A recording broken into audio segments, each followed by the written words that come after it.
আজকে আমি তোমাদের সাথে টেস্টি অ্যান্ড হেলদি একটা রেসিপি শেয়ার করবো। এটা তোমরা সকালে ব্রেকফাস্টে বা রাতে ডিনারেও খেতে পারো। ওটস, সুজি, বেসন, সামান্য পরিমাণ নুন, হলুদ আর জল দিয়ে ব্যাটারটাকে আমি মিক্স করে রেখে দিলাম। এখানে আমি কিছু সবজি অ্যাড করছি, গাজর, বিনস, পেঁয়াজ।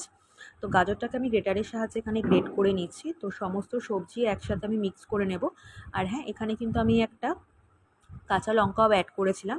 তো এখানে আমি পরিমাণও সামান্য একটু জল দিয়ে দিচ্ছি, কারণ আমার কাছে ব্যাটারটা অনেকটা ঘন লাগছে। তো জল দিয়ে আমি এটাকে বেশ ভালো করে মিক্সড করে নেব।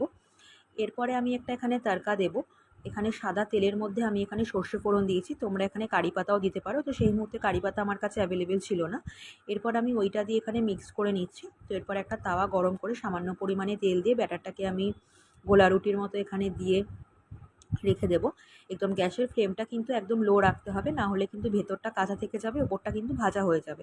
তো সাইড দিয়ে আমি সামান্য পরিমাণে তেল দিয়ে দিচ্ছি। তো এই যে দেখো, আমার একে একে এখানে কিন্তু এটা চিল্লাটা কিন্তু বানানো হয়ে গেছে। তো এটা তোমরা সসের সাথেও খেতে পারো বা এমনিও খেতে পারো, খেতে কিন্তু খুবই ভালো লাগে এবং টেস্টি আর হেলদি।